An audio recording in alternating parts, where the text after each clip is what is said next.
Hayop ka, Stella. Ginawa ko ng gusto mo. Lumayo na ako kay Tristan pero bakit hindi mo pa rin ako tinitigilan? Dahil mami kong inagrabyado mo, kaya nanay mo rin ang kabayaran ng kalandian mo.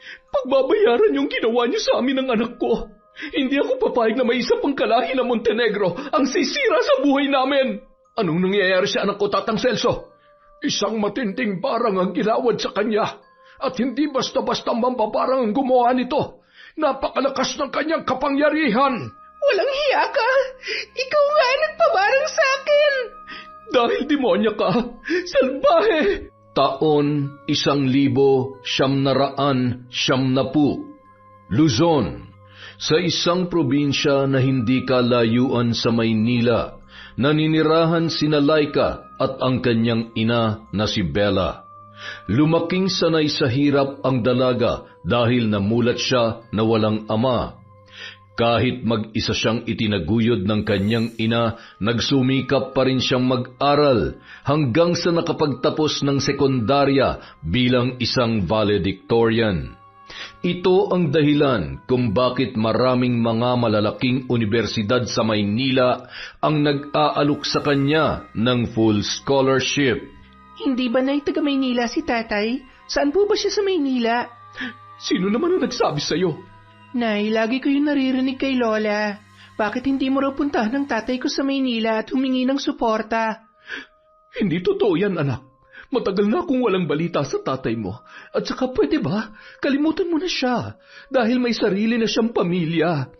Ibig sabihin, Nay, may kapatid ako? Nay, gusto ko sila makilala. Buong buhay ko pinangarap kong makitang tatay ko, kaya huwag mo namang ipagkait sa akin ang pagkakataon. Pasensya ka na, anak. Pero ayaw ko masira ang buhay mo nang dahil lamang sa kanya. Nay, ano bang kinatatakutan niyo? Hindi ko naman guguluhin ang kanyang pamilya. Basta, Laika, makinig ka nga lang sa akin. Hindi pa ngayon ang tamang pagkakataon. Kailan pa, Nay? Hindi ko alam, anak. Basta ang masasabi ko lang sa'yo, lumayo tayo sa gulo. Kaya wag mo nang tangkaing hanapin ang tatay mo. Walang nagawa si Laika dahil hindi niya mapilit ang kanyang ina. Sa laki ng Maynila ay swerte na lang kung makikilala niya ang kanyang ama. Pero hindi ito naging dahilan upang hindi niya ipagpatuloy ang kanyang pangarap na makapag-aral sa malaking universidad at makapagtapos. Bagkus, ginawa niya yung inspirasyon upang balang araw maiangat niya ang kanilang buhay ng kanyang pinakamamahal na ina. Buwan ng Mayo, unang pagkakataon na tumungtong si Laika sa Maynila. Sinamahan siya ni Bella para maipasa ang lahat ng kanyang requirements bilang isa sa napili ng paaralan para sa full scholarship. Tuwang-tuwa naman ang pamunuan ng school dahil tinanggap ni Laika ang kanilang alok sa dami ng paaralan na naghahabol sa kanya. Nay, ang laki pala ng Maynila, no? Masasanay ka rin, anak. Ganyan din ako nung una akong napadpad dito. Pero habang tumatagal, madali na lang sa akin ang lahat. Sa totoo lang, Nay, nung makita ko yung kabataan kanina, parang nahihiya ako sa sarili ko at ayaw ko na sanang tumuloy. Bakit ka naman nahihiya? Ang paaralan naman na nag-alok sa'yo na mag-aral dito. Puro mga mayayaman kasi ang mga nakikita ko Ang gagarapan ng kanilang mga damit at ang kinis pa ng kanilang mga balat. Tama ka. Kasi hindi ka basta-basta makakapag-aral dito kung salat ka sa pera. Kaya nga po, Nay, naisip ko rin na maswerte pa rin ako dahil kahit mahirap lang tayo, makakapasok pa rin ako dito. Deserve mo to, anak, dahil matalino at masipag ka mag-aral. Kaya nga proud na proud ako sa iyo bilang ina. Kaya lang ano, Nay? Kaya lang nahihiya ako sa iyo, anak. Dahil bilang ina, hindi ko kayang ibigay ang lahat ng pangangailangan mo. Nay, ano ka ba? Naiintindihan ko po kayo. Kaya nga po ako nagsisikap para makaraos tayo sa buhay. Kasama kita, Nay, sa lahat ng laban ko. Ang bait naman talaga ng anak ko. Unang linggo ng Hunyo, sinuong na ni Laika ang buhay Maynila ng mag-isa. Nakatira sa dorm na malapit lamang sa paaralan, kasama ang ilang estudyante na galing din sa iba't ibang probinsya na walang kakayahang makapagbayad ng apartment. Kasama niya ang ilang mga babae sa dorm at sa kabilang dorm ay nandoon din ang mga lalaki na pareho din nilang galing sa malalayong lugar. Noon, nakilala niya si Paul na isang masayahin at palabiro at isa ring scholar at nagtapos din bilang isang valedictorian. Sa unang pasok sa eskwela, ramdam na agad ni Laika ang tensyon. Nararamdaman kasi niya na parang hindi siya kabilang sa iba't ibang grupo. Laika, halika tabi tayo ng upuan. Classmate pala tayo? Ano bang course mo? Accountancy. Ha? Pareho pala tayo? Oo, mas mabuti na rin kasi to dahil hindi masyadong magastos. Oo nga numero lang ang lagi nating kaharap. Ang gusto ko nga sana maging architect, kaso ang mahal ng mga gamit at kahit full scholar ako, hindi pa rin kakayanin ni nanay. Pareho lang pala tayo Ibang course din sana ang gusto ko pero ayos na rin to. At least makakapag-aral pa rin tayo. Malay natin maging CPA din tayo in the future. Oo naman, at kung papalarin, magiging CPA lawyer pa. Tama, basta mag-aral lang tayo na mabuti. Siyempre naman, para sa pangarap natin. Hey, kayong dalawa, will you please stop talking? Excuse me, miss. Kami lang naman na nag-uusap at saka hindi naman siguro ganun kalakas ang boses namin. Kapag sinabi kong tumigil kayo sa pagsasalita, tumigil kayo! Sobra ka naman. Lahat naman tayo may karapatang magsalita. Look at you. Anong karapatan mong sumagot-sagot sa akin? Isang babaeng baduy at halatang taga-bundok. Miss, wag niyo naman pong ganyanin yung kaibigan ko. And who are you? Paul nga pala, miss. Huwag mo naman akong dilatan ng mata. Everyone, listen. Tinatanggap na pala sa school na to ang mga kalahi ni Tarzan. Hindi ko alam kung ano nakain ng school na to at biglang bumaba ang taste. Correction, miss. Hindi ko makain ng school. Sayang maganda ka sana, pero mukhang mas mangmang ka pa kaysa kay Tarzan. Tsaka pogi naman yung si Tarzan, miss. Bihis na lang ang kulang. Kahit bihisan ka pa ng mamahalin, mukha ka pa rin taga-bundok. Aray, grabe ka naman makapagsalita. Ano naman ngayon kung taga-bundok? Di hamak na mas mukha ka namang walang pinag-aralan kaysa sa amin. Ang kapal na mukha mo magsalita sa akin ng ganyan. Akala mo ba papayag ako ng katulad nyo lang ang magpapataob sa akin? Bakit ka naman namin patataobin? Ano ka, kaldero? Nagtakip na lamang ng panyo si Paul upang pigilan ang kanyang tawa. Samantala, may ilang estudyante pa rin ang nakarinig at nagsitawanan din. Ilang sandali pa, dumating ang kanilang guro kaya biglang natahimik ang buong classroom. Gaya ng dati, ang una nilang ginawa ay ipakilala ang sarili. Pagkatapos ng unang subject, lilipat naman sila sa ibang classroom. At dahil pareho silang freshman, ay di maiiwasan na may mga subject na classmate pa rin niya, si Stella. Nandito na naman yung bruha. Alam mo kung lalaki lang yan, kanina ko pa yan inupakan Sigurado ka? Ganun ka katapang? Oo, ako pa ba? Kaso babae. Babae nga, bruha naman. At saka, hindi naman porket mayaman sila, aapak-apakan na lamang nila tayo. Tama naman, pero basta hayaan mo na. Wala ka namang mapapala dyan Kung sabagay, tama ka. Kaya, sige na nga, buti pa, wag na lang natin siyang pansinin. Ay, nandito rin pala itong mga alikabok. Ay, kanina taga-bundok, ngayon alikabok. Ano ba talagang problema mo sa amin, Stella? Wow! Kung mabanggit mo ang pangalan ko, parang kilalang-kilala mo na ako Nakalimutan mo bang nagpakilala tayo kanina? Para saan ang pangalan mo kung ayaw mong babanggitin ng iba? Aba, palaban ka talaga, no? Pero dapat kinikilala mo muna mabuti ang kinakalaban mo. Baka sa huli magsisi ka lang. Hindi kaming kumakalaban sa'yo. Ikaw ang kumakalaban sa amin. Laika, tama na yan. Wala kang mapapala sa pakikipagtalo dyan. Paul, hindi tayong lumapit sa kanya. Siya ang gugulo sa atin. Nakakatakot kasi siya, para siyang dragon Kawawa naman tong kasama mo, kalalaking tao pero napakaduwag. Hoy, hindi ako duwag Pasalamat ka, babae ka. Kung lalaki ka lang, naku, kanina pa kita inupakan. Talaga? Naghanap ka ng lalaki? Mamaya bibigyan kita ng katapat. Naku, miss, wag. Biro lang naman yon. Ikaw talaga. Laika na nga. Halos araw-araw iniiwasan nila si Stella, ngunit lalo pa silang pinag-initan noon dahil nagkaroon siya ng maraming kaibigan na kapareho niya na mayayaman. Kaya hindi maipagkakaila na kilala din sila sa paaralan. Samantalang sina Laika at Paul at iba pang mga scholar ay sila lang din ang mga nagkakaunawaan. Ngunit dahil sa kahirapan, may iilang scholars din na nagpapaalipin sa grupo ni Stella. Tulad nina Ivy at Ben na tagagawa nila ng kanilang mga assignments at projects para magkaroon ng allowance. Sa kabilang banda, may isang grupo rin ng kalalakihan na parehong galing din sa mayayamang pamilya na siyang pinagkakaguluhan ng mga kababaihan, lalo na sa grupo ni Stella. Isa na doon ang anak ng isang sikat na negosyante na si Tristan. Isang araw, habang kumakain sina Paul at Laika sa kantin, nakita nila ang grupo ni Stella. Walang ibang ginagawa ang mga yon kundi ang pagtawanan sila dahil sa kanilang mga mumurahing gamit.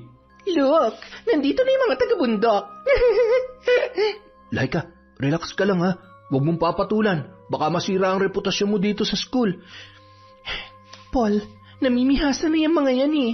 Kahit wala naman tayong ginagawa masama sa kanila. Basta huwag mo na lang pansinin. Umiwas na lang tayo sa gulo. Kayong dalawa, anong binubulong-bulong niyo dyan, ha? Stella, pwede ba kumakain kami? Anong pakialam ko kung kumakain kayo? This cheap food? Kaya kong orderin ng lahat ng to at isampal dyan sa pagmumukha nyo. Ang yabang mo naman, Stella. So what? May magagawa ka ba para tapatan ako? Laika, halika na. Kumakain pa ako, Paul.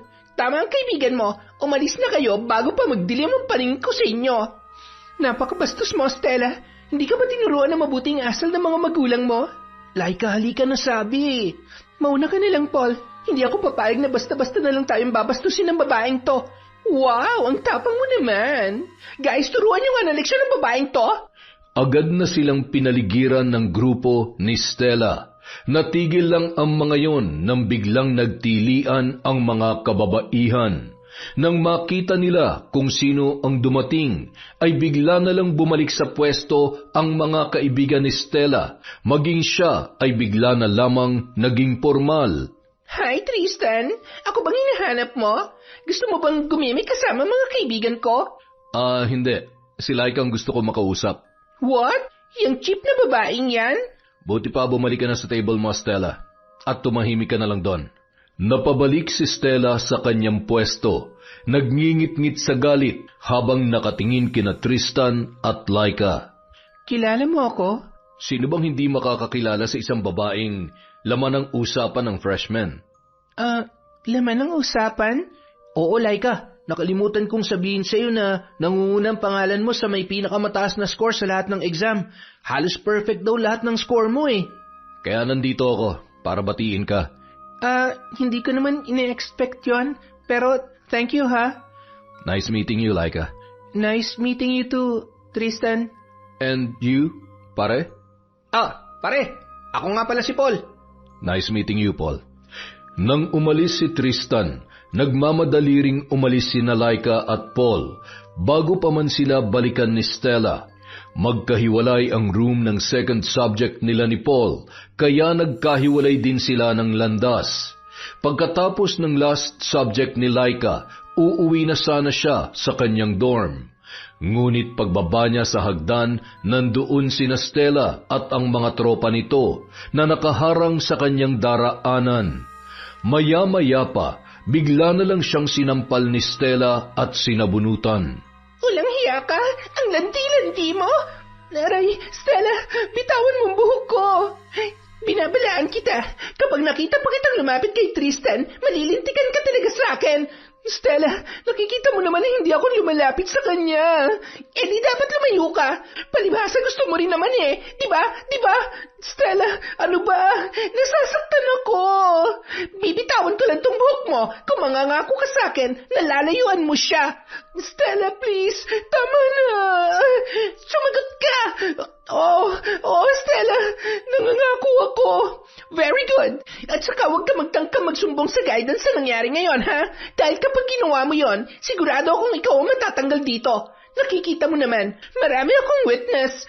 Hayop ka, Stella. Hindi lang yun ang mapapala mo kapag nagmatigas ka. Guys, alcohol please. Nadumihan ang kamay ko sa alikabok na to. Nais mang manlaban ni Laika ay hindi niya magawa dahil napakaraming kasama ni Stella. Maging ang ibang estudyante ay dumadaan lang na tila ba takot na takot sa grupo ng dalaga. Pag-uwi niya sa kanyang dorm, agad naman siyang sinalubong ni Paul mula sa kabilang gate. Laika, ano nangyari sa'yo? Bakit ang gulo-gulo niyang buhok mo? Paul, ang hirap talaga mahirap, no? Wala tayong karapatan kahit sa ating sarili. Ano ba kasi nangyari? Hinarang ako ni Stella kanina. Nagagalit siya dahil nilapitan ako ni Tristan kanina sa kantin.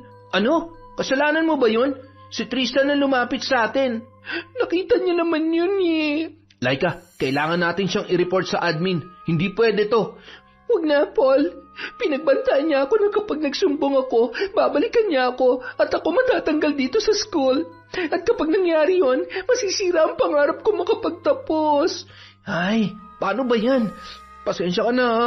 Wala man lang ako doon para tulungan ka. Mas mabuti na rin yon, Paul. Kasi kung nandun ka, baka nadamay ka pa. May mga kasama din siyang mga lalaki. So ganun na lang? Magpapabuli ka na lang basta-basta? Ikaw na rin na nagsabi sa akin na umiwas tayo, kaya iiwas na lang tayo. Iba na kasi ngayon. Sinaktan ka na niya. Basta, ayoko madamay ka. Sabihin mo to sa mga magulang mo para malaman nila nangyayari sa'yo dito. Hindi na. Ayoko mamroblema pa si nanay. E di sa tatay mo, karapatan nila malaman to. Lumaki akong walang tatay, Paul. Pero balita ko, nandito siya sa Maynila kasama ang kanyang bagong pamilya. Pasensya ka na. Hindi ko alam na ganyan pala kakumplikado ang buhay mo. Kaya nga gusto ko makapag-aral eh. Dahil ang sabi ng nanay ko, mayaman na napangasawa ng tatay ko. At wala kami mukhang maiharap sa kanila. Pero kilala mo ba ang tatay mo? Hindi. Pero may litrato ako nakuha mula sa nanay ko. Kung mayaman ang asawa ng tatay mo, malamang mayaman na rin siya ngayon. Siguro. Ano bang kinatatakutan ng nanay mo? Hindi ka naman siguro nila papatayin kapag nalaman nilang may ibang anak ang tatay mo. Ang importante, may malalapitan ka dito. Hindi ko alam kung bakit gano'n na lang ang takot ni nanay eh. Pero kung ako lang ang masusunod, hahanapin ko talaga si tatay. Aba, kung may magagawa lang ako, maski ako tutulong sa paghahanap sa tatay mo eh. Sa laki ba naman itong Maynila, tsak ko mahihirapan tayo na hanapin siya. Ay, basta ha, tatagan mo lang ang loob mo. Bukas dapat lagi tayong magkasama sa school. Hindi kita hayaang mag-isa. Salamat, Paul, ha? Hindi makatulog si Laika ng maayos ng gabing yun. Apektado siya sa ginawang pambubuli ni Stella sa kanya. Kinaumagahan, sinikap pa rin niyang pumasok para sa kanyang mga pangarap. Unang subject pa lang nila ni Paul ay bumungad na sa kanila ang grupo ni Stella. Pinagtatawanan na agad sila ng mga yun at nagpaparinig. Sa halip na lumaban, hindi na lang nila yon pinansin. Pagkatapos ng unang subject, sabay din silang lumabas ng kanyang kaibigan. Pagdaan ni Laika ay bigla na lang siyang sinipa sa paa ng isa sa mga kaibigan ni Stella. Dahilan upang muntik na siyang madapa at sabay-sabay pang nagtawanan ang mga yun. Laika, ayos ka lang ba? Oo, ayos lang ako, Paul. Ang sweet naman. Alam nyo, mas bagay kayo dahil pareho kayong taga-bundok. Kaya huwag ka na mangarap, Laika, na magugustuhan ka ni Tristan. Stella, please lang. Umagang-umaga. Hindi ba totoo naman ang sinasabi ko? May gusto ka kay Tristan? Laika, umalis na lang tayo. Huwag mo na lang silang pansinin. Halika na, Paul. Sandali! Kinakausap pa kita! Bitiwan mo ako. Stella, please. Paalisin mo na kami. Ayaw namin ng gulo. Isa ka pa. Masyado kang pakialamero. Teka, di ba sabi mo papatulan mo ako kung lalaki lang ako? Di ba sabi ko naman sa'yo, biro lang yon? Boys, kayo nang bahala sa mokong na to. Stella, wala namang ganyanan. Biro lang naman talaga yun eh, promise. Pakiusap, huwag niyo nang idamay si Paul dito. Hinawakan si Paul ng dalawang lalaki na kasama ni Stella upang hindi siya makapanlaban. Pagkatapos ay sinuntok siya ng mga yun sa tiyan, dahilan upang siya ay mapaimpit sa sakit. Samantala si Laika naman ay pinagsasampal ni Stella. Maya-maya pa, bigla na lang lumuwag ang daan nang dumating ang grupo ni Tristan. Tigilan niyo yan! Tristan, bakit mo ba kinakampihan ng dalawang to? Dahil kaibigan ko sila, at kung sino man ang mananakit sa kanila, ako ang magiging kalaban. Tristan, kapag nalaman to ng parents mo, tsak ko magagalit sila. At bakit naman sila magagalit? Dahil nakikipagkaibigan ka sa mga hampas lupa. Mind your own business, Stella. Huwag mong pangunahan ang pamilya ko. Pero sabi ng mom mo, katulad ko lang ang gusto niya mapalapit sa'yo. Napaka-arte mo, huwag kang magulo. Si Mami yon, hindi ako. Buti pa umalis ka na. You're crazy, Tristan. Mas pinili mo pa talaga ang chip na yan kaysa sa akin. Bakit? Sino ka ba sa akala mo? Huwag kang assuming. Hinila ni Tristan si Laika papalayo sa grupo ni Stella, samantala si Paul naman ay sumunod sa kanila. Bitawan mo nga ako. Bakit mo ginawa yon? Kasi gusto kita maging friend. Friend? Imposible. Kung may dapat kang kaibiganin, grupo ni Stella yon kasi magka-level kayo ng status sa buhay. Ano? Tinuturuan mo ako makipagkaibigan sa brat na yon? No way! Oo, close ang parents namin, pero hindi ibig sabihin nun, gusto ko na siyang maging kaibigan. Bakit naman? Maganda naman siya, at halatang patay na patay sa kahahabol sa'yo. Maganda lang siya, pero hindi siya matalino. At saka, wala naman yung alam sa buhay kundi ang maging maarte. Hindi katulad mo, maganda, mabait, matalino. Namula ang mukha ni Laika sa kanyang narinig.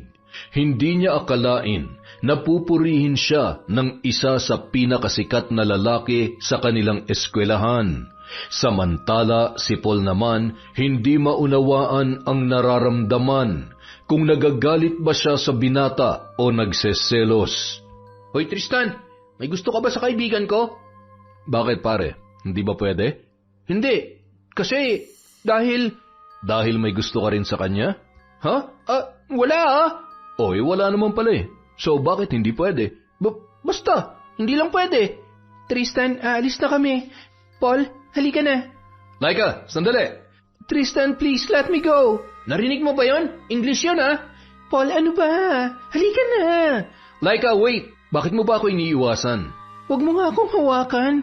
Pinagtitinginan na tayo nila Stella. Bakit? Sino pa sila? Kung wala kang pakialam sa kanila, ako meron. Ayaw ko makipagkaibigan sa tulad mo dahil ayaw ko ng gulo. As long as nandito ako, hindi ko hahayaang maggulo ang buhay mo.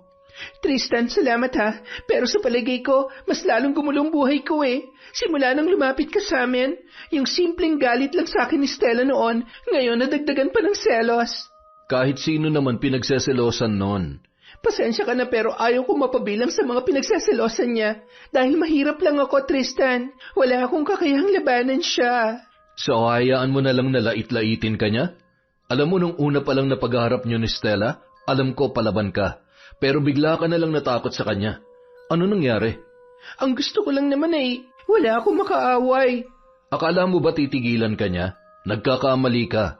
Kaya nga ako lumapit sa inyo dun sa kantin dahil nakita kong pinaggagawa nila sa inyo. Alam mo bang unang dating ko pa lang dito, nilalait-lait na ako ni Stella? Alam mo nagkamali ako ng pasok ng room nun. Kaya nandun ako nung nagkasagutan kayo ni Stella. Natuwa pa nga ako sa iyo nun kasi palaban ka. At simula nun, naging idol na kita. Pasensya ka na pero hindi na yun mauulit, Tristan. Nagkamali ako ng binangga. And you expect na titigilan ka niya? Listen, Laika, hindi ka titigilan ni Stella hanggat nakikita ka niya. Kaya kung ako sa'yo, makipagkaibigan ka na lang sa akin. Diyan ka na, Tristan. Lumayo na lamang sina Laika at Paul sa binata. Natakot siyang makipagkaibigan kay Tristan dahil sa layo ng agwat ng kanilang buhay. Laika, hindi naman sa nakikialam ako ha, pero tama si Tristan. Kaibiganin na lang natin siya para may kakampi tayo. Tingnan mo si Ben at Ivy. Tagagawa sila ng assignment at project ni Stella, kaya wala nang bubuli sa kanila. Iniisip ko na rin yan, Paul. Kaya lang, paano kung wala na si Tristan? Hindi naman sa lahat ng oras nandyan siya eh. Di kawawa tayo. At saka, hindi pa naman natin talaga alam kung anong ugali ng lalaking yun eh. So, magpapatalo na lang tayo lagi kina Stella? Bakit? May iba pa ba tayong magagawa? Sa muling pagpasok ni Laika sa school, nakipag-usap siya sa grupo ni Stella at nangako na iiwasan niya na si Tristan na ikinatuwa naman ng dalaga. Simula noon, naging mapayapa na si Laika. Naging sunod-sunuran nga lamang siya sa utos ng kanyang kaaway. Isang araw, dumalaw si Bella kay Laika upang maghatid ng kaunting pera sa anak.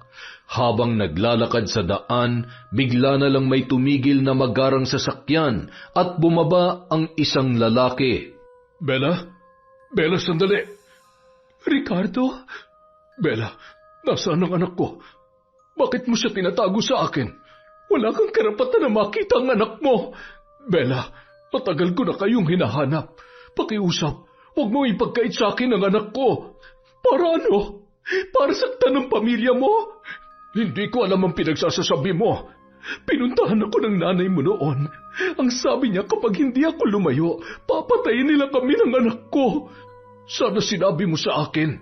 Sana tinanong mo muna ako. Bakit? Meron ka ba magagawa? Sunod-sunuran ka naman sa nanay mo. Bella, ikaw ang mahal ko. Alam mo yun. Mahal? Hindi mo nga kami kayang panindigan ng anak mo. Bumalik ako, Ricardo, upang sana'y sabihin sa'yo. Pero ang bilis mo nagpakasal kay Susan na anak ng isang politiko. Bella, hindi ko yung kagustuhan. Si nanay ang may gusto noon.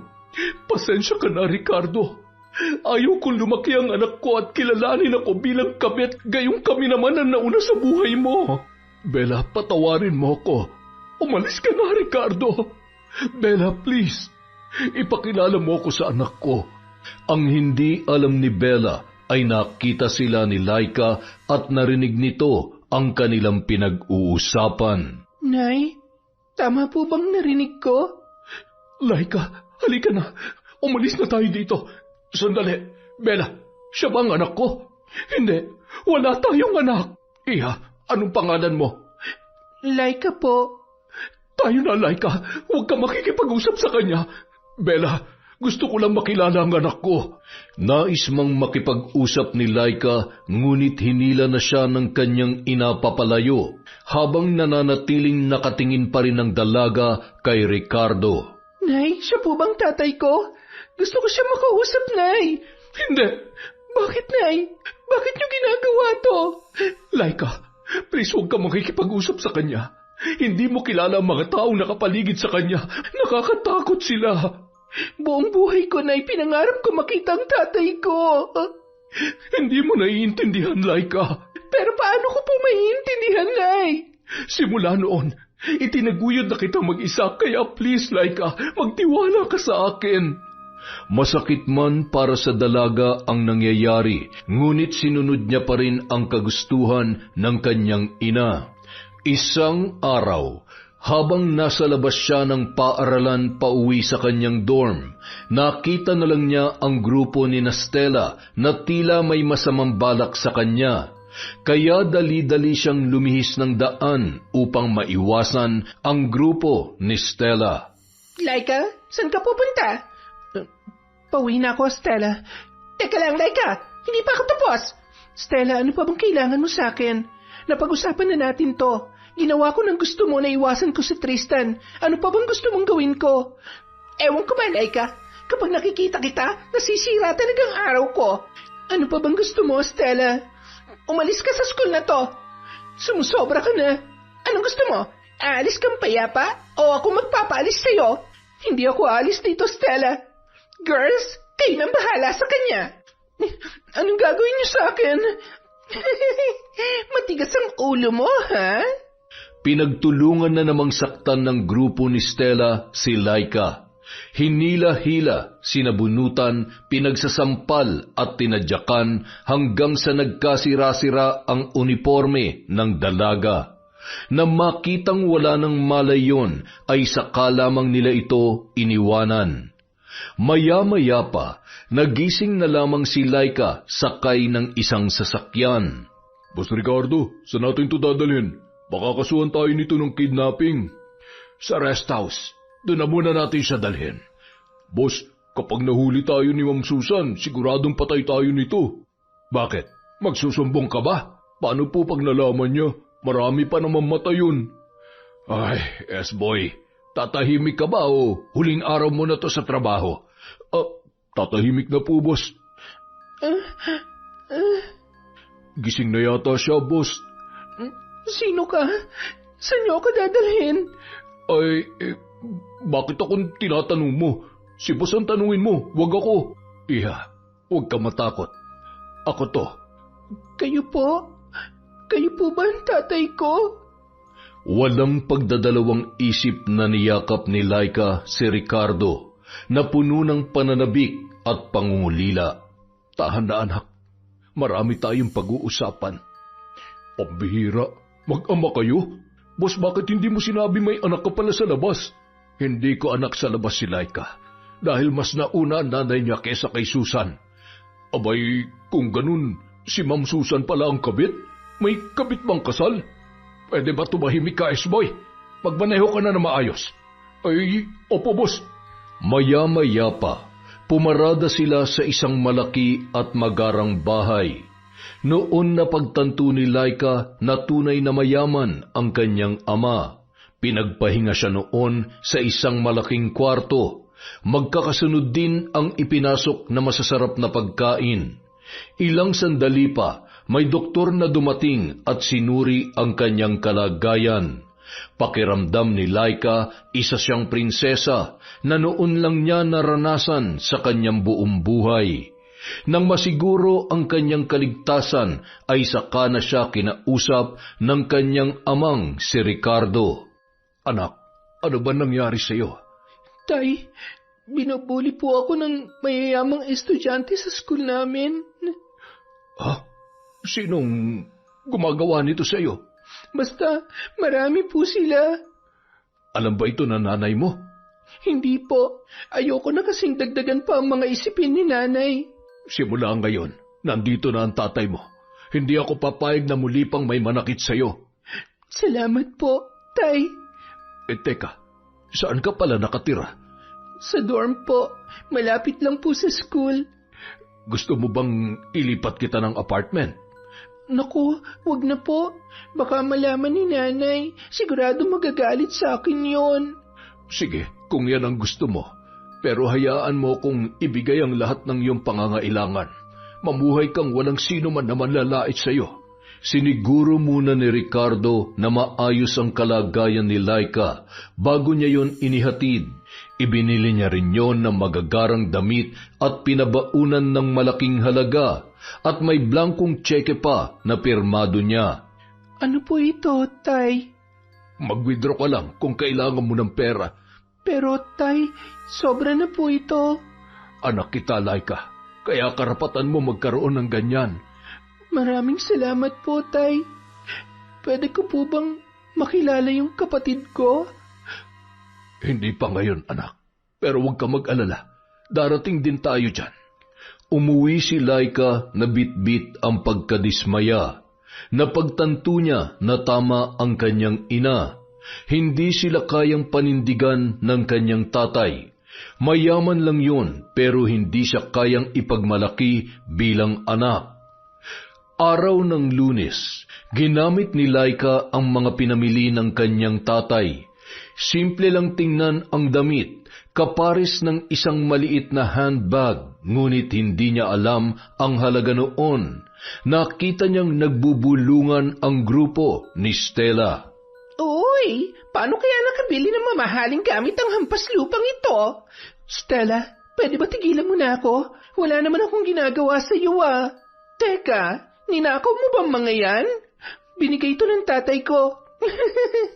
Gusto mong maniwala ako na makaka-afford kayo ng ganito?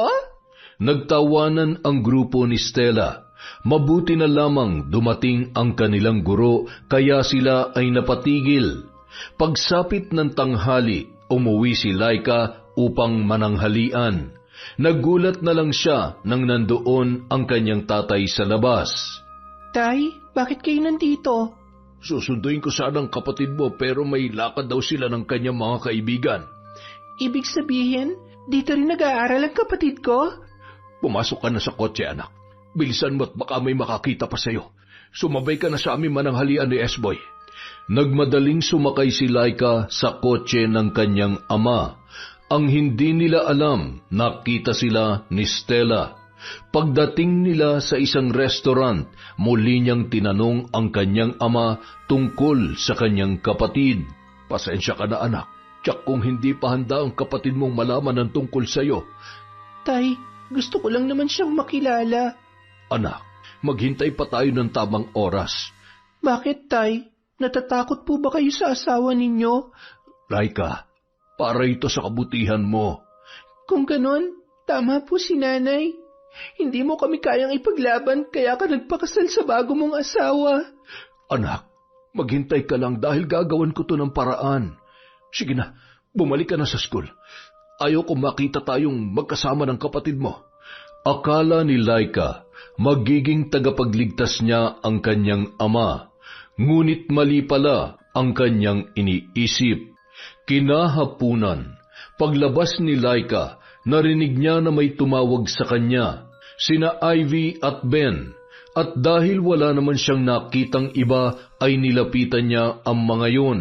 Pagtapat sa isang classroom, bigla na lamang siyang ipinasok ng mga yon ng sapilitan. Ben, Ivy, ano to? Pasensya ka na, Laika. Napag-utusan lang kami. Surprise, Laika? Anong kailangan niyo sa akin? Wala naman. Ang gusto ko lang ay makaganti sa'yo. Ginawa ko na yung gusto mo, Stella. Bakit ba hindi mo ako tinitigilan? Mas lalo mo akong ginagalit, Laika. Malandi ka. Ano bang pinagsasasabi mo? Huwag ka na magmaang-maangan. Isa kang kabit. Kaya ka nakabili ng mamahaling gamit. Totoong sinasabi ko sa'yo. Binili to ng tatay ko. Tatay mo? O sugar daddy mo? Gold digger. Kaliwat ka ng sampal ang natamo ni Laika.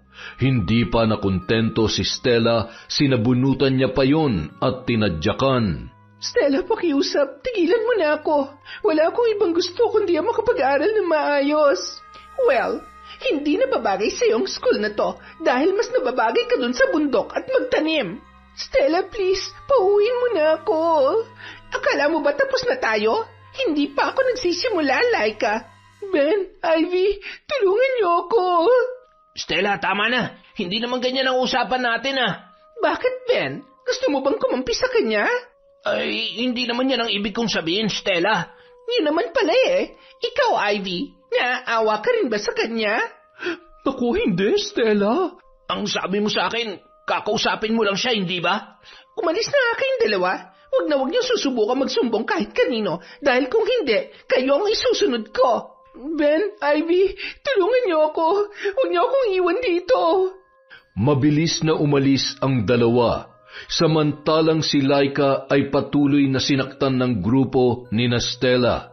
Sira-sira na ang kanyang damit at gamit bago pa man siya tinigilan ng mga yun.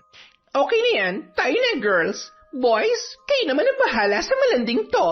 Dahil sa sobrang sakit ng katawan, hindi na makagalaw si Laika. Nakita niya na lamang ang sarili na napapalibutan na ng mga lalaki.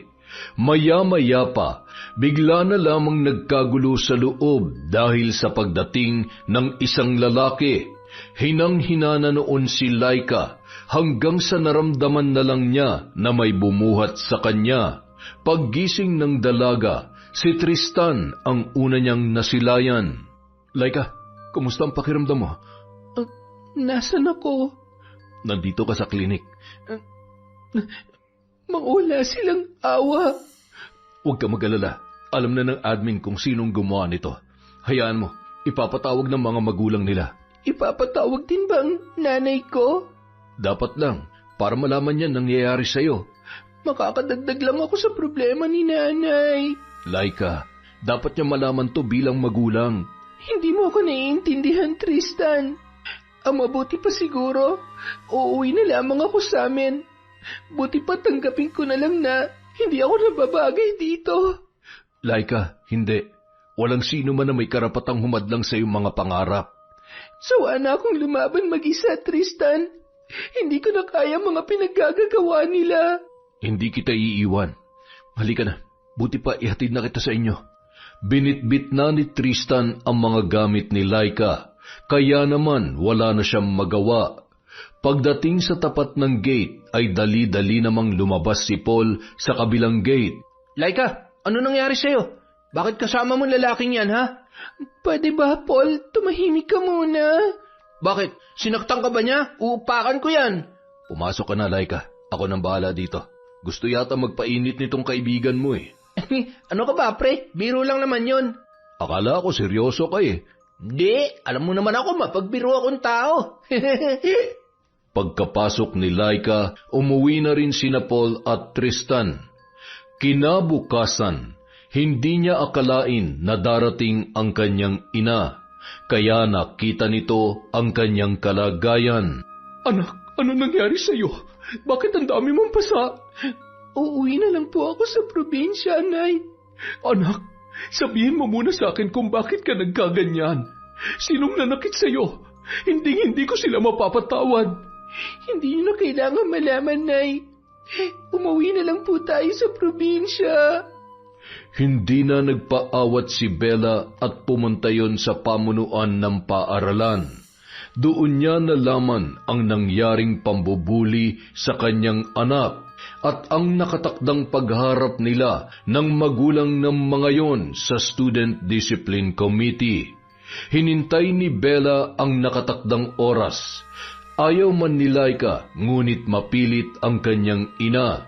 Naglabas siya ng galit, ngunit sa huli ay nagkaayos din sila. Hindi nagpunta ang mami ni Stella. Nagpadala na lamang yon ng tauhan dahil mataas ang posisyon noon sa kanilang lugar. Sabi ko naman sa iyo, Nay, wala tayong laban sa kanila. Laika, anak, tama ang desisyon mo na umuwi na lamang tayo sa probinsya. Huwag ka nang lalapit sa Stella na yon. Bakit, Nay? Kilala mo ba siya? Hindi, Laika. Narinig ko lang ang apelido nila. Mayaman sila dito sa Maynila. Kaya nga po, Nay, napagdesisyonan ko nang umuwi na lamang at doon na lang muna sa probinsya. Habang naglalakad sila sa daan, bigla na lang tumigil ang itim na van.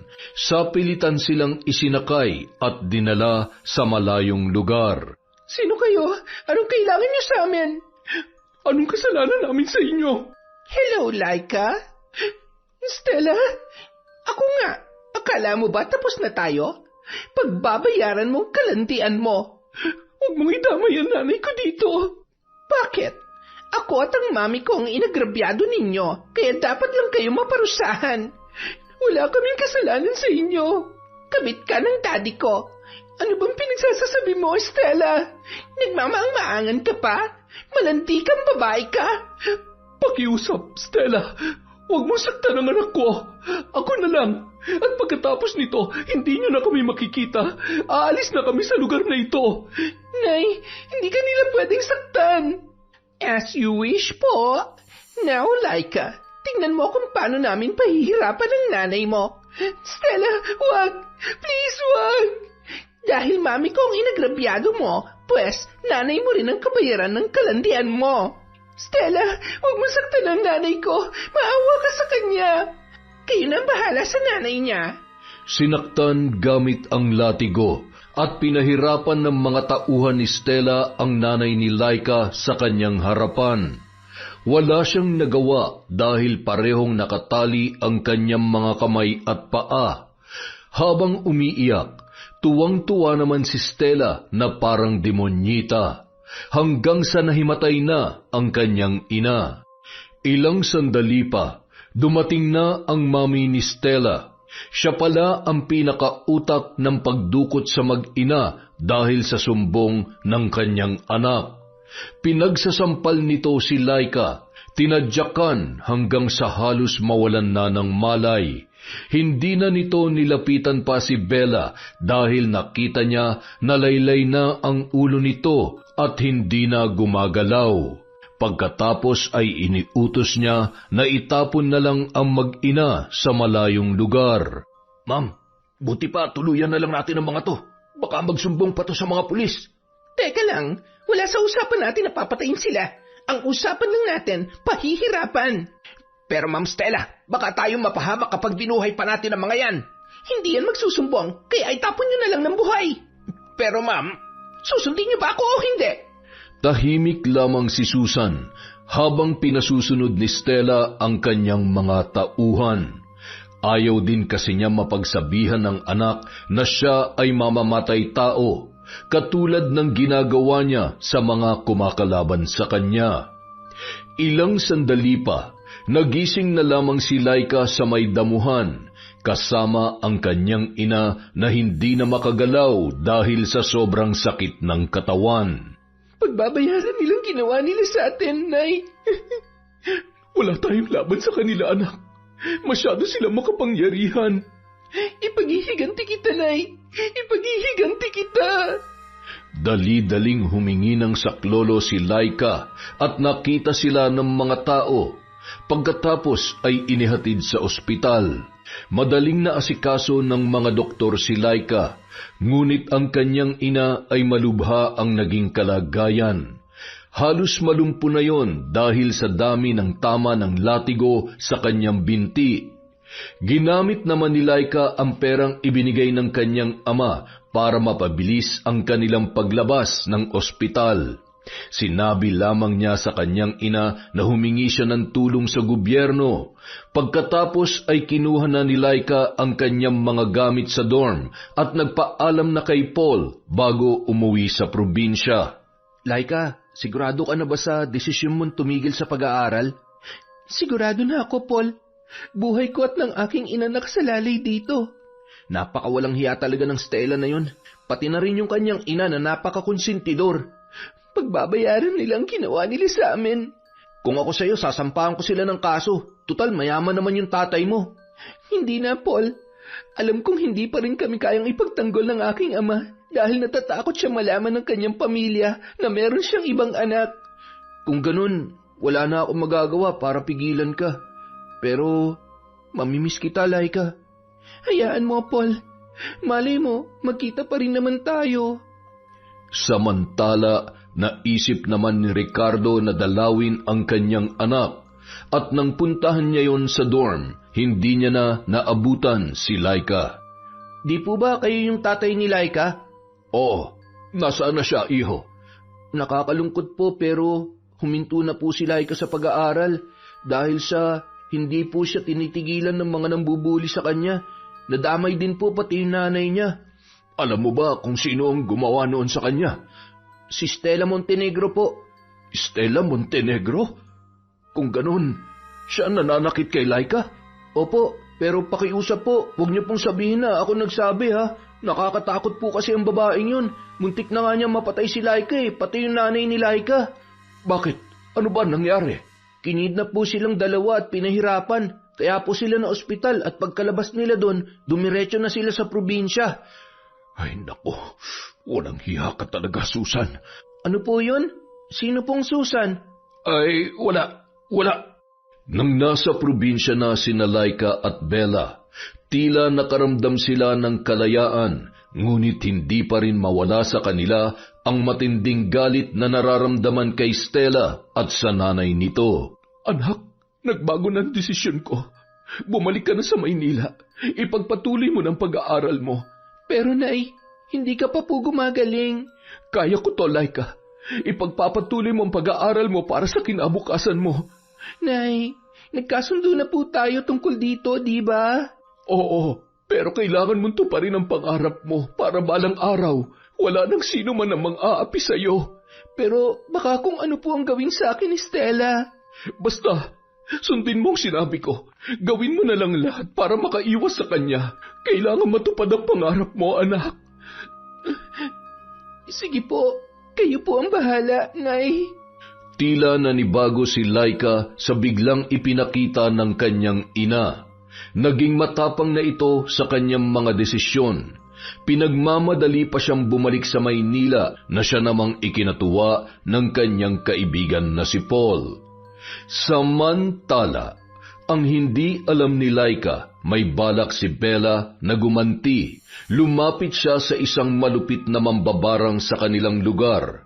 Hindi man sapat ang kanyang perang pambayad, ngunit pumayag pa rin yun kapalit ng kanyang serbisyo. Pagbabayaran niyo ang ginawa niyo sa amin ng anak ko. Hindi ako papayag na may iba pang kalahi ng Montenegro ang sisira sa buhay namin. Kinabukasan, sa paaralan, nagngingit-ngit naman ang mukha ni Stella nang makita na naman si Laika. Kinakabahan si Laika sa susunod na mangyayari, pero handa na ang kanyang loob. Tingnan mo nga naman, bumalik ka pa talaga dito sa school. Stella, tama na. Hayaan mo na ako mag-aral. Wala akong ibang gusto kundi ang makapagtapos. Walang karapatang makapagtapos ang katulad mong kabet.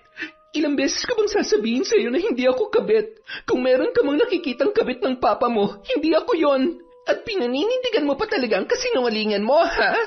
Aatakihin na sana siya ni Stella nang bigla na lang itong napatigil sa sakit ng kanyang tiyan. Ang sakit ng tiyan ko! Stella, ano nangyayari sa'yo? Huwag mo akong hawakan! Stella, dadalhin ka namin sa klinik. Sabi kong huwag mo akong hawakan eh! Umalis ka na! Tulungan niyo si Stella! Laika, ano nangyari kay Stella? Hindi ko alam. Basta bigla na lang sumakit ang tiyan niya at namimilipit na siya. Baka nakaarma na yan. Ang sama kasi ng ugali eh. Maya-maya pa, tinulungan si Stella ng kanyang mga kaibigan at dinala yun sa klinik. Ngunit hindi maganda ang kanyang sitwasyon, kaya isinugod na yun sa ospital. Bakit kaya biglang sumakit ang tiyan niya? Hindi ko alam. Teka, kaninong nanay yan? Parang galit na galit ah. Paul, kilala ko yan. Yan ang mami ni Stella. Ano kayang pinunta niyan dito? Magtatago lang ako sandali, Paul. Hindi niya ako dapat makita. Sige, aalamin ko kung anong kanyang sadya dito. Lumabas si Paul upang magmanman. Noon ay nalaman niya na pinaiimbestigahan ng mami ni Stella ang lahat ng pagkain sa kantin. Dahil baka yun daw umano ang dahilan ng sakit ng kanyang anak. Galit na galit yon at pinagalitan ang mga tindera, maging ang pamunuan ng paaralan dahil sa kapabayaan na nagdulot ng sakit sa kanyang anak. Ang sama pala talaga ng ugali ng mami ni Stella. Ganun talaga siguro kapag mayayaman. Hindi na ako magtataka kung saan nagmana si Stella. Pero teka lang ha, hindi pa natin alam kung ganyan rin ba ang daddy niya. Ewan ko, Paul. Basta ako nagtataka na lang kung bakit pinaratangan niya akong kabit ng daddy niya, gayong hindi ko naman yan kilala. At siya pa naging dahilan kung bakit muntik na kayong mamatay ng nanay mo. Oo nga eh. Makalipas ang 2 linggo, hindi pa rin nakakabalik si Stella sa eskwela. Naging malala ang kondisyon nito. At ayon sa mga kwento, marami daw ang nagsasabi na baka binarang ang dalaga dahil sa kakaibang paglaki ng kanyang tiyan na 6 ilang buwan ng buntis. Naniniwala naman ang mga magulang ni Stella dahil sa panahong yun, uso pa rin ang barang. Daddy, Mami, tulungan niyo ako. Hindi ko na kaya. Stella, huwag ka mag-alala. Gagawin namin ang lahat ng mami mo. Dad, Mom, please, help me. Stella, anak, kailangan mong lumaban. Ipapagamot ka namin sa albularyo. Mom, Dad, ayaw ko pang mamatay. Hindi ka mamamatay, anak. Gagawin namin ang lahat ng aming makakaya. Bilisan niyo na, Dad. Hindi ko na po kaya. Tahan na, anak. Tumahan ka na. May nakapagsabi sa mag-asawa tungkol sa isang magaling na albularyo, kaya agad yung ipinasundo ni Ricardo kay Esboy upang pumunta sa ospital dahil nasa private room naman sila. Ilang sandali pa, dumating na ang mga yun. Pasimpleng sinuri ng albularyo ang kalagayan ni Stella. Mabuti naman at naniniwala pa kayong mayayaman sa katulad namin mga albularyo. Dahil kung hindi, maaari kayong mawala ng anak. Ay, bakit ho, Tatang Celso? Ano po ang sakit ng anak namin? Isang matinding barang ang ginawad sa kanya. At hindi basta-bastang mambabarang ang gumagawa nito. Napakalakas ng kanyang kapangyarihan. Gamutin niyo po ang anak ko. Magbabayad kami kahit magkano, basta mapagaling niyo lamang po siya. Gagawin ko ang lahat ng aking makakaya. Sisikapin kong gagaling ang anak ninyo. Salamat po, Tatang Celso. Sinisiguro nilang nakalak ang pinto upang walang nurse na makapasok. Ipinagbabawal kasi ang pagpasok ng mga albularyo sa ospital. Maya-maya pa, gumawa ng ritual ang matandang albularyo. Nagsindiyon ng malaking kandila at umusal ng mga salita na tanging siya lamang ang nakakaunawa.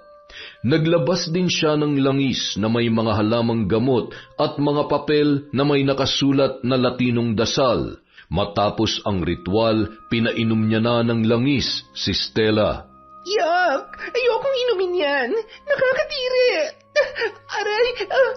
Akala ko ba gusto mong gumaling, Iha? Ang sama kasi ng amoy Nasusuka ako! Stella, pilitin mo para gumaling ka na. Dad, hindi ko kaya. Ang baho-baho. Wala na tayong magagawa, Iha. Ito lang ang tanging paraan para mailabas mo ang barang sa iyong katawan. Anak, tiisin mo lang. Sige na. Dad, wala na ba talagang ibang paraan? Walang masama kung susubukan mo lang, anak. Ang sakit na ng tiyan ko. Pero hindi ko talaga kayang inumin yan. Tatang Celso, baka kailangan na natin ng doktor. Wag, hindi doktor ang kanyang kailangan, kundi itong langis.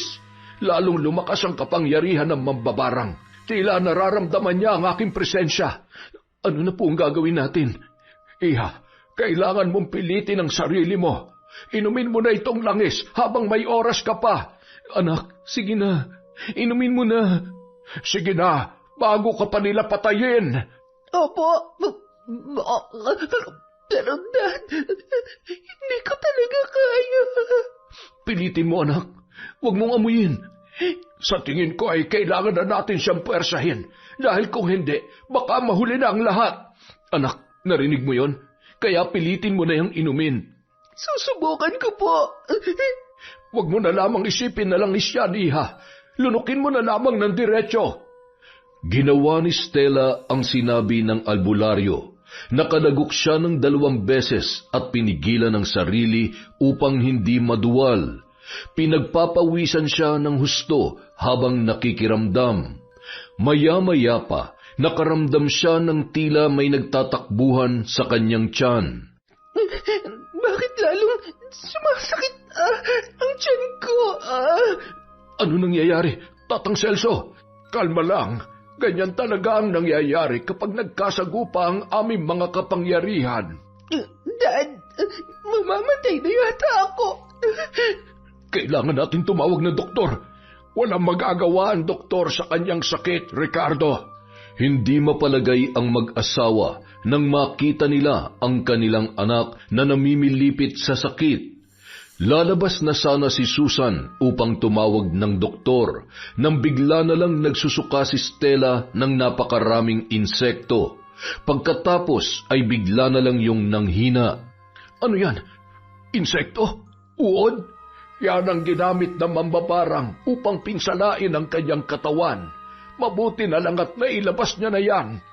Stella, anak, ayos ka lang ba?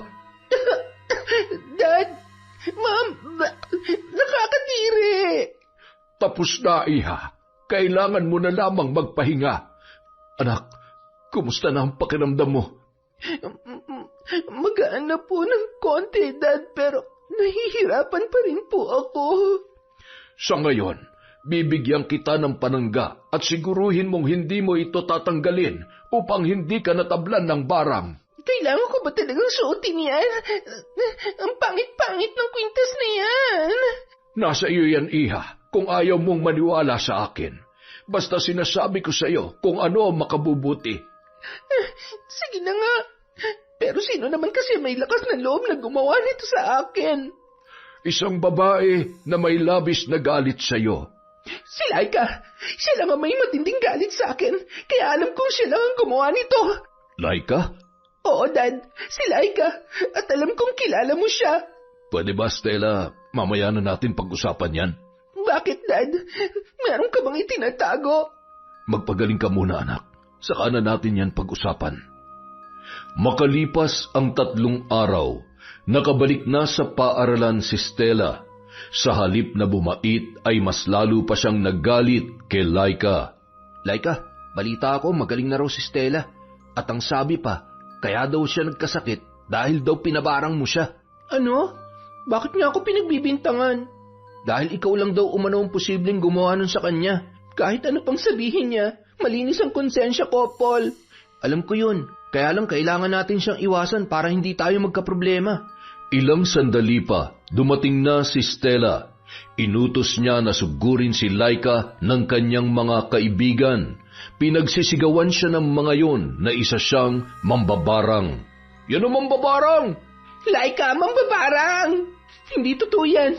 Wala kayong ebidensya na akong gumawa nun. At sinong may malaking galit sa akin, ha? Ikaw lang naman, hindi ba? Stella, hindi ko ugali ang manakit ng iba. Sinungaling ka, Laika. Alam namin na marami mambabarang sa lugar ninyo. Ben, wala akong ginagawa masama. Ben, alam kong kilala mo si Laika. Hindi niya magagawa yan. Isa ka pang sinungaling. Siguro magkasabwat kayo, no? At kaya niyo binarang si Stella dahil pareho kayong galit sa kanya. Hindi totoo yan. Wala akong kinalaman sa nangyari kay Stella. Pinagbabato sila ng mga yon, dahilan upang mapatakip na lang sila ng kanilang ulo at muka. Hindi pa nakuntento, tinadyakan pa sila ng mga yon na tila ba napakalaki ng kanilang kasalanan.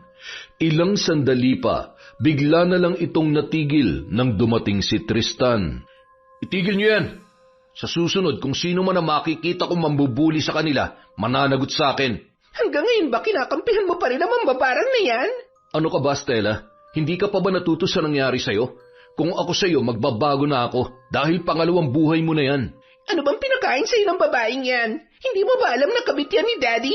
Ayan ka na naman eh. Gumagawa ka na naman ng kwento para lang makalusot. Patutunayan ko sa'yo, Tristan. Kaya kung ako sa'yo, lumayo ka na sa babaeng yan bago ka pa niya maging sunod na biktima. Stella, bakit mo ba ginagawa sa akin to? Nakita kita, Laika. Kitang-kita ng dalawa kong mga mata. Umalis ka na, Stella. At kayong lahat, umalis na rin kayo rito. Aray, ang sakit ng tiyan ko. Stella, ano nangyayari? Sabi ko naman sa'yo, Tristan mambabarang ang babaeng yan. Stella, dalhin natin siya sa ospital. Aray ko. Biglang nakaramdam ng takot ang mga estudyante. Maraming bulong-bulungan at naniniwala na tunay na mambabarang si Laika. Maya-maya pa, dumating ang mami ni Stella na si Susan. Galit na galit yon sa dalaga. Pinagduduro nito si Laika at pinagsabihan ng masasakit na salita. Hindi pa yun nakuntento, pinagbantaan pa nun ang kanyang buhay. Dahil doon, nangibabaw ang matinding takot sa dalaga. Naalala niya na minsan na silang dinukot noon ng kanyang ina. Paul, natatakot ako. Baka kung anong gawin sa akin ng mami ni Stella. Wala silang sapat na basehan sa kanilang mga paratang sa'yo. Pinagbibintangan ako ni Stella na kabit ako ng daddy niya. Kaya hindi na bago sa akin ang mga nangyayari. Huwag ka mag-alala, Laika. Hihingi ako ng tulong sa daddy ko para hindi ka nila magalaw. Ang mabuti pa siguro. Umuwi na lang talaga ako sa amin. Pero paanong pag-aaral mo? Hindi ko na ipipilit ang bagay na hindi naman para sa akin. Marahil tama nga si Stella. Doon lamang ako nararapat sa probinsya. Laika, kung wala kang kasalanan sa mga nangyari, hindi mo dapat isugal ang kinabukasan mo. Tama, baka sabihin pa nila na guilty ka. Baka kung ano pa mangyari sa akin dito. Tsaka baka madamay pa ulit ang nanay ko. Samantala, mabilis naman na isinugod sa ospital si Stella. Nang makita ni Ricardo na muli na namang lumaki ang tiyan ng anak, inilabas niya ito sa ospital at dinala sa albularyo na walang pahintulot mula kay Susan. Nang makita yon ni Tatang Celso, agad siyang gumawa ng ritual at ginamot si Stella. Tatang Celso, ano na naman ang nangyari sa anak ko? Dad, ang sakit ng tiyan ko. Anak, lumaban ka. Gagaling ka. Kaya mo yan. Please, Dad. Tulungan mo ako. Tatang Celso, gamutin niyo ang anak ko. Muli na naman siyang binarang. Mas malakas kesa noong una. Hindi ba't ang sabi niyo hindi na siya tatablan ng barang? Anong ibig sabihin nito? Ang problema sa anak mo, masyadong matigas ang kanyang ulo. Ang sabi ko, huwag niyang tatanggalin ang kanyang panangga. Stella, totoo bang tinanggal mo ang depensa? Oo, ang pangit kasi nun eh. Pangit? Tingnan mo ngayon. Kailangan mo na namang uminom ng langis. Ha? Ayoko! Ang pangit-pangit ng lasa niyan! Kung ayaw mo, wala na tayo magagawa. Magtiis ka sa sakit dahil masyado kang makulit. Stella, pilitin mo nang inumin. Ricardo, ikaw na ang bahala sa anak mo. Pilitin mo siyang uminom dahil kung hindi, baka mamatay na siya. Lalabas na lang muna ako saglit. Narinig mo ba yon, Stella? Kailangan mong inumin ang langis. Dad! Sa pilitang pinainom ni Ricardo ang kanyang anak, hanggang sa nakalunok na yon, wala pa rin siyang tigil sa kakaiyak hanggang sa sumuka na naman ng mga insekto, uod at pati na rin ipis. Dad! Sige lang, isuka mo lang lahat hanggang sa maubos, anak. Dad! Mabuti at nagawa mo, dahil kung hindi, maaaring hindi ka naabutin ng bukas. Bibigyan kitang muli ng panangga at huwag mo itong tatanggalin. Ayaw mo pa naman ang lasa ng langis ko. Stella, makinig ka kay Tatang Celso. Sundin mo mga bili niya sa'yo. Opo, Dad. Ano ba kasing kasalanan mo? Bakit ka ba binibigyan ng ganyang parusa? Sigurado po ako. Sila ikang gumagawa nito sa akin. Sa tuwing nagkakasagutan kami, lagi nilang may nangyayari sa akin na masama. Ano? Ibig sabihin, bumalik si Laika? Alam kong kilala mo siya, Dad. Hindi ba siya yung kabit mo? Stella, ano bang pinagsasasabi mo? Nakita ko kayo magkasama, Dad. Pinasakay mo pa siya sa kotse. Kaya huwag ka namang maangan. Stella, mali ang iniisip mo. Mali? Ginawa ka niyang sugar daddy. Yun ang mali. Makinig ka sa akin, Stella. Ipapaliwanag ko sa iyong lahat. Si Laika ay hindi ko kabit, kundi... Diyan ka na, Dad. Pupuntahan ko si Mami. Wala akong oras na makinig sa mga kasinungalingan mo. Teka, Stella, hindi ka pa gumagaling. Kailangan mo pa magpahinga. Hindi na nilingon pa ni Stella ang kanyang ama at sumakay na ng taxi papunta sa opisina ng kanyang mami. Samantala, si Laika naman umuwi sa kanilang dorm upang mag-empake. Paglabas niya ng gate ay bumungad sa kanya ang kanyang ina. Nay, anong ginagawa niyo dito? Hindi na po kayo dapat pumunta dito. Tinalaw kita. Bakit? May problema ba? Sinasaktan ka na naman ba ng Stella na yon? Halika, Nanay. Kailangan na nating umalis dito. Kung ganun, tama ako. Ang mga walang hiyang yon. Nay, tara na. Baka maabutan pa nila tayo. Laika, ano to? Aalis ka na talaga? Bakit hindi mo na lang sabihin sa tatay mo? Hindi na, Paul. Wala rin namang silbi yun. Hindi niya ako kaya ipagtanggol bilang anak niya. Ibig bang sabihin, nagkita na kayo ng tatay mo? Tayo, Nanay. Wala nang panahon para magpaliwanag. Sagutin mo muna ako. Opo, Nay. At tama kayo. Hindi niya ako may pagmalaki at higit sa lahat, hindi niya ako kayang panindigan bilang anak niya. Huwag ka na muling makikipagkita sa kanya, Laika. Naiintindihan mo ba yon? Kaya nga tayo, Nanay. Tuluyan na nating lisanin ang lugar na ito. Mas gugustuhin ko pa mamuhay sa tahimik na probinsya. Laika, ihatid ko na kayo sa terminal. Ilang sandali pa, bigla na lamang may humintong itim na van sa kanilang kinaroroonan at sa pilitang isinakay sina Laika at Bella. Muntik pang madamay si Paul, mabuti na lang at nakatakbo ang lalaki. Dinala sina Laika at Bella sa isang malaking bahay at doon inilagay sa isang bodega. Bitiwan niyo ako! Mga walang hiya kayo! Sino ba kayo? Tumahimik nga kayo! Stella, ikaw na naman! Nagsisisi ako kung bakit ko pa kayo binuhay noon dahil pinabarang niyo pa ako. Stella, hindi akong gumawa nun sa'yo. Kung hindi ikaw, baka itong nanay mo. Huwag mo akong hawakan. Aminin mo nga sa akin, ikaw ba nagpabarang sa akin, ha? Karapat dapat lamang sa'yo ang nangyari dahil ang sama ng ugali mo. Walang hiya ka. Ikaw nga talaga nagpabarang sa akin. Dahil demonyong pamilya nyo. Mga walang hiya kayo! At anong alam mo sa pamilya ko, ha? Stella, huwag mo sasaktan ng nanay ko! Samantala, hinahanap naman ni Ricardo si Laika upang masiguro ang kanyang kaligtasan. Alam niya kung paano gumalaw si Susan at maging ang kanyang anak na si Stella dahil nahawa na rin yon sa ugali ng kanyang ina. Tao po! Tao po! Sir Ricardo, mabuti po at dumating kayo. Oh, Paul, iho. Hinahanap kong anak ko. Nabalitaan ko kasi na bumalik siya. Sir, kakaalis lang po nung itim na van. Sa pilitan pong isinakay si Laika, pati po yung nanay niya. Ano? Saan pumunta yung van? Doon po, dumiretso po doon. Kung ganun, sige, salamat na lamang, Paul. Bumalik si Ricardo sa sasakyan at tinawagan ang asawang si Susan.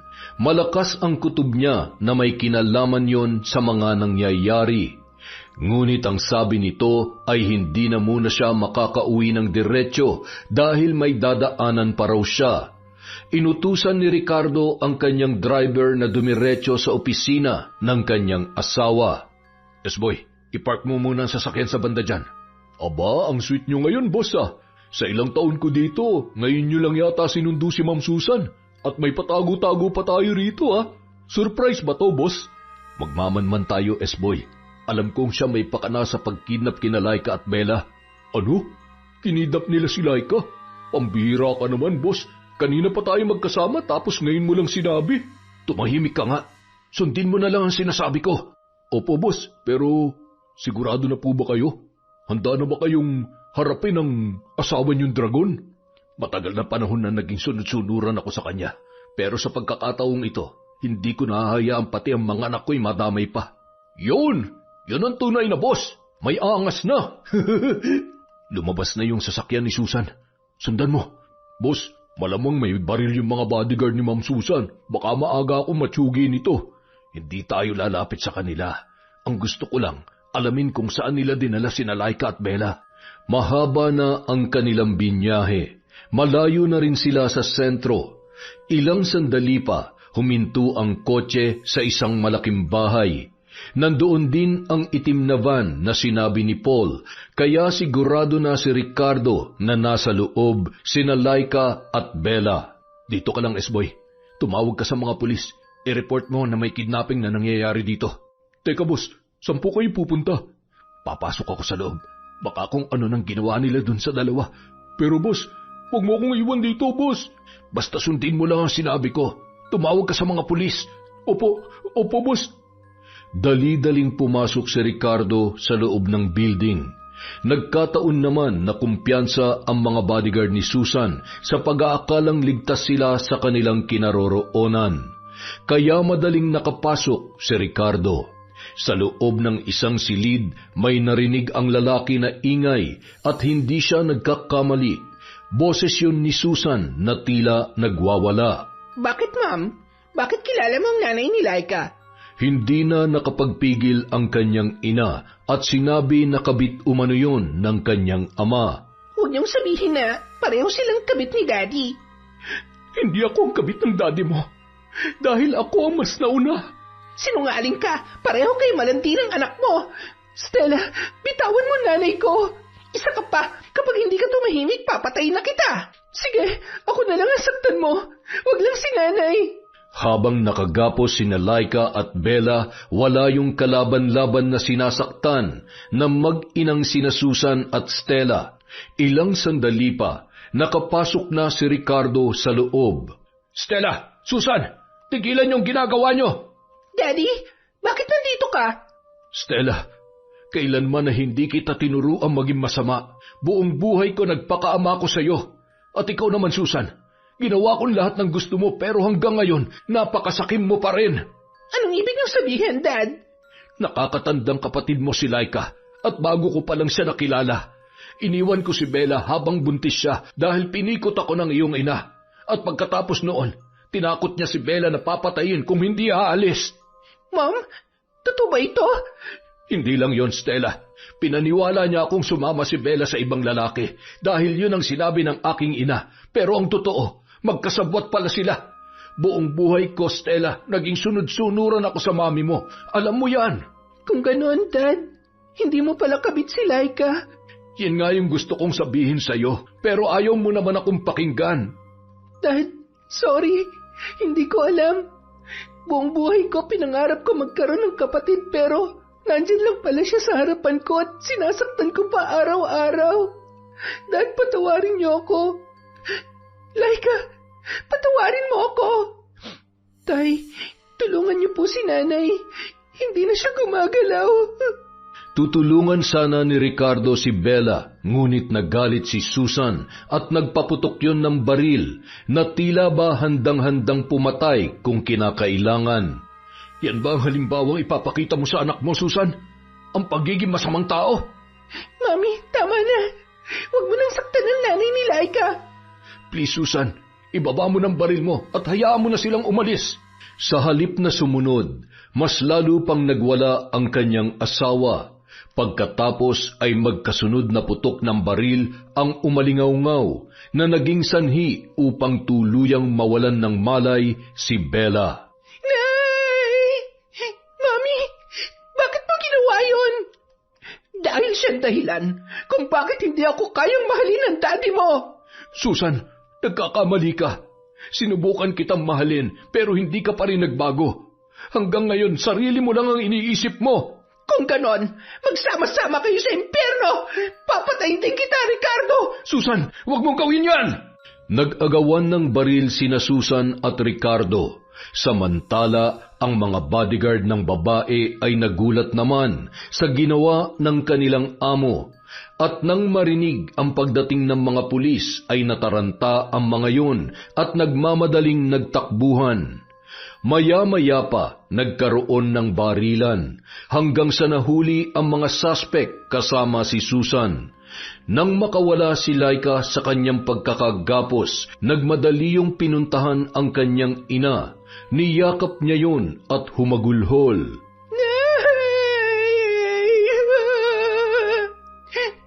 Laika, I'm sorry. Hindi ko alam. Tama ang sinabi ni nanay. Sana hindi ko nalang pinangarap na makilala kayo. Dahil sa simula pa lang, alam niya lang malalagay sa peligro ang buhay namin. Laika, I'm sorry. Sana naniwala na lamang ako sa kanya. Hindi na sana nangyari ito. Laika, anak, patawarin mo ko. Kung hindi ko naawat si Susan. Tay, dalhin natin si nanay sa ospital. Tulungan niyo kami. Boss, nakatawag na ako ng ambulansya. Parating na po yun. Salamat, S-boy. Ilang sandali pa, dumating na ang ambulansya kaya mabilis na naisugod si Bella sa ospital. Agad yung isinalang sa operasyon. Ngunit sa kasamaang palad ay hindi na yon nakaligtas. Samantala, si Susan naman hindi na nakalabas pa ng kulungan dahil murder ang kanyang kaso at kahit mahirap ay tinanggap na lamang yon ng kanyang anak na si Stella. Makalipas ang 2 linggo, nakabalik na sina Laika at Stella sa eskwelahan.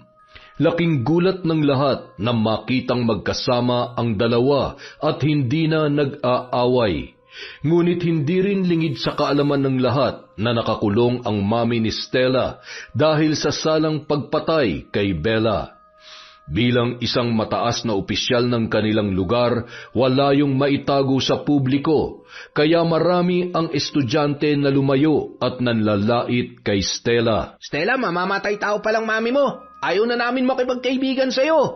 Oo nga, kaya siguro matapang yan dahil mana sa kanyang ina. Hoy, kayo ha? Wala kayong karapatan na husgahan si Stella. Laika, bakit mo siya kinakampihan? Hindi ba siyang pumatay sa nanay mo?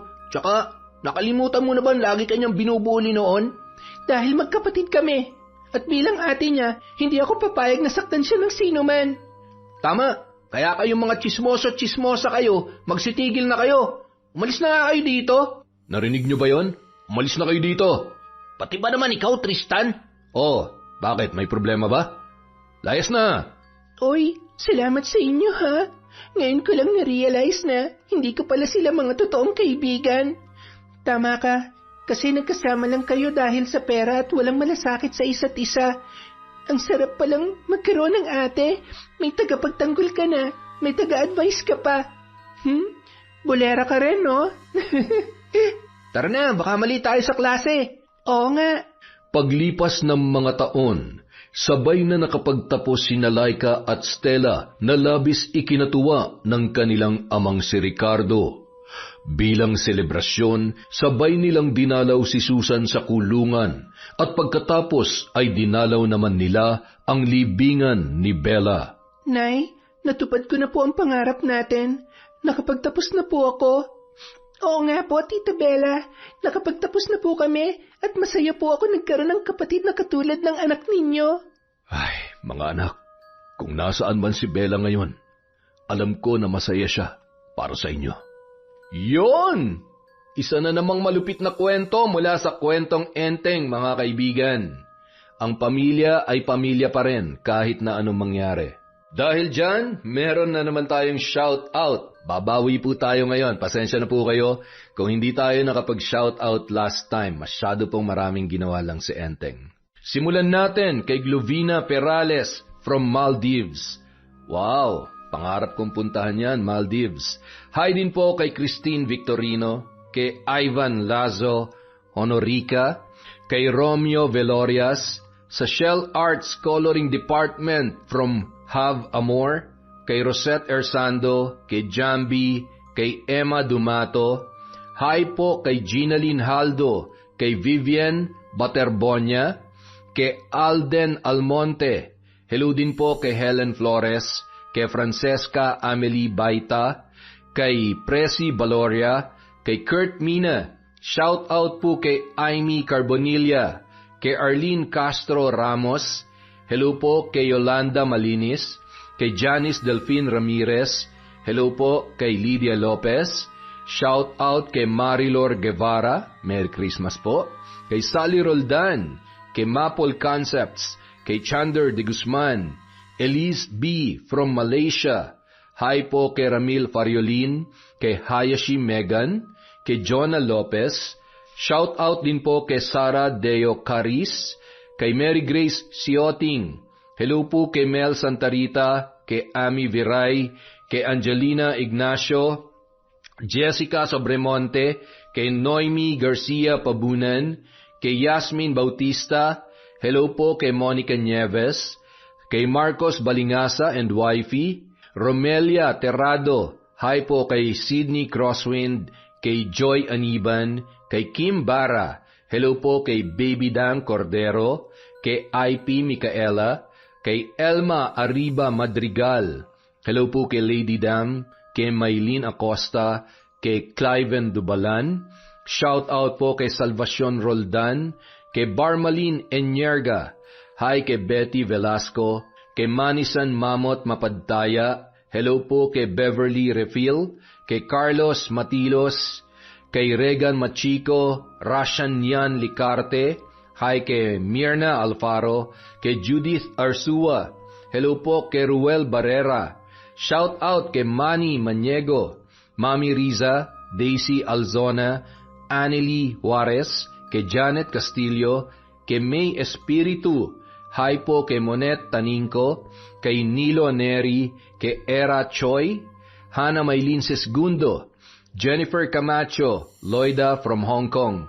Hi po kay Luz Aclaro, kay Milrose Galvez, kay Len Elizaga, Corazon Ortega, Arlene Torquiza. Hi kay Nancy De La Cruz, kay Rufina Ledesma, kay Lian Monterosa, Maling Family at kay Marilor Guevara. Shout out po kay Len Kilia from June Mateo. Hi po kay Clarice De Chavez from Mami Riza, kay Jeline Malabanan, kay Jasmine Castillo. Hello din po kay Christina Laico, Admiring Drink. Hi kay Linda Guba, kay Evelyn Gador, kay Gilbert Jacob.